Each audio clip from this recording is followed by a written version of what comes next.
Hi friends, welcome to Priyanka K channel. ಇದು ನಂದು ಹೊಸ ಚಾನಲ್.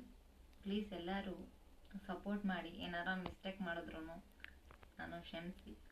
ನಾನಿವಾಗ ಟಾಪಿಕ್ ಯಾವುದ್ರ ಬಗ್ಗೆ ಮಾತಾಡೋಕ್ಕೆ ಇಷ್ಟಪಡ್ತೀನಿ ಅಂದರೆ ಅಮೌಂಟ್ ಬಗ್ಗೆ, ದುಡ್ಡು ಬಗ್ಗೆ. ಮನುಷ್ಯನಿಗೆ ಎಷ್ಟು ಬೇಕು ಅದ್ರ ಬಗ್ಗೆ ಮಾತಾಡಬೇಕು ಅಂದ್ಕೊಂಡಿದ್ದೀನಿ. ಏನಂದರೆ ಒಬ್ಬ ಮನುಷ್ಯ ಏನು ಮಾಡ್ತಾನಂದರೆ ದುಡ್ಡಿದ್ದ ಇನ್ನೂ ಅತಿ ಆಸೆ ಬರುತ್ತೆ ದುಡ್ಡು ಬಗ್ಗೆ.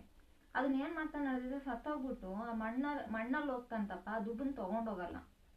ನಾನು ಏನಂತೀನಂದರೆ ದುಡ್ಡು ನಮ್ಗೆ ಎಷ್ಟು ಬೇಕೋ ಯೂಸ್ ಆಗುತ್ತೋ ಅಷ್ಟು ಮಾತ್ರ ಇಟ್ಕೊಂಡು ಮಿಕ್ಕಿದೆಲ್ಲ ಬಡವರ ನಮ್ಮ ಕಣ್ಣು ಮುಂದೆ ಕಾಣ್ತಿರ್ತಾರೆ ಎಷ್ಟೋ ಜನ.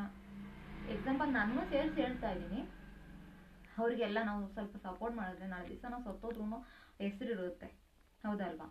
ಇವಾಗ ಏನು ಗೊತ್ತಾ, ಎಕ್ಸಾಂಪಲ್ ಪುನೀತ್ ರಾಜ್ಕುಮಾರ್ ಅವರು ಅದೇ ಥರ ಏನಂದರೆ ನಾನು ಸ್ವಾರ್ಥ ಪಟ್ಟಿದ್ರೆ ಅವ್ರ ಹೆಸರು ಇವಾಗ ಇರ್ತಿರ್ಲಿಲ್ಲ, ಹೌದಲ್ಲ? ಎಲ್ಲಿ ನೋಡಿ, ಎಲ್ಲಿ ಹೋಟೆಲ್ಗೆ ಹೋಗಿ ಎಲ್ಲಾದ್ರೂ ಹೋಗಿ ಅವ್ರ ಫೋಟೋ ಸ್ಟ್ಯಾಚು ಎಲ್ಲ ಇಟ್ಕೊಂಡಿರ್ತಾರೆ. ಮದರ್ ತೆರೇಸಾ, ತುಂಬ ಜನ ಇದ್ದಾರೆ. ನನಗೆ ಇವಾಗ ಇವರಿಬ್ಬರು ನನಗೆ ತುಂಬ ಅಟ್ರಾಕ್ಷನ್ ಆಗ್ತಿದೆ 2 ದಿವಸದಿಂದ. ಅದಕ್ಕೆ ಇವರಿಬ್ಬರು ಹೆಸರು ಹೇಳಕ್ಕೆ ಇಷ್ಟಪಡ್ತಾ ಇದ್ದೀನಿ. ಹಾಗಾಗಿ ನಾನು ಹೇಳ್ತಾ ಇದ್ದೀನಿ ಎಲ್ಲರಿಗೂ, ನಮಗೆ ಎಷ್ಟಾಗುತ್ತೋ ಸಹಾಯ ಮಾಡೋಕ್ಕೆ ಅಷ್ಟು ಸಹಾಯ ಮಾಡೋಣ, ಮಕ್ಕಳಿಗಾಗಲಿ. ಓಕೆ, ಇದು ನನ್ನ ಹೊಸ ಚಾನಲ್. ಪ್ಲೀಸ್ ಶೇರ್, ಸಬ್ಸ್ಕ್ರೈಬ್ ಮಾಡಿ, ಲೈಕ್ ಮಾಡಿ, ನನಗೆ ಎಂಕರೇಜ್ ಮಾಡಿ. ಇನ್ನು ಒಳ್ಳೊಳ್ಳೆ ಟಾಪಿಕ್ ತೊಗೊಂಡು ಬಂದು ನಿಮ್ಮ ಮುಂದೆ ಇಡ್ತೀನಿ. ನನಗೆ ಏನೇನು ತೋಚುತ್ತೋ ಅವೆಲ್ಲ ವೀಡಿಯೋ ಮಾಡೋಕ್ಕೆ ನನಗೆ ನೀವು ಸಪೋರ್ಟ್ ಮಾಡಿದ್ರೆ ನನಗೆ ಒಳ್ಳೊಳ್ಳೆ ಥಾಟ್ ಬರುತ್ತೆ, ನಾನು ವೀಡಿಯೋ ಮಾಡ್ತೀನಿ. ಓಕೆನಾ? Thank you.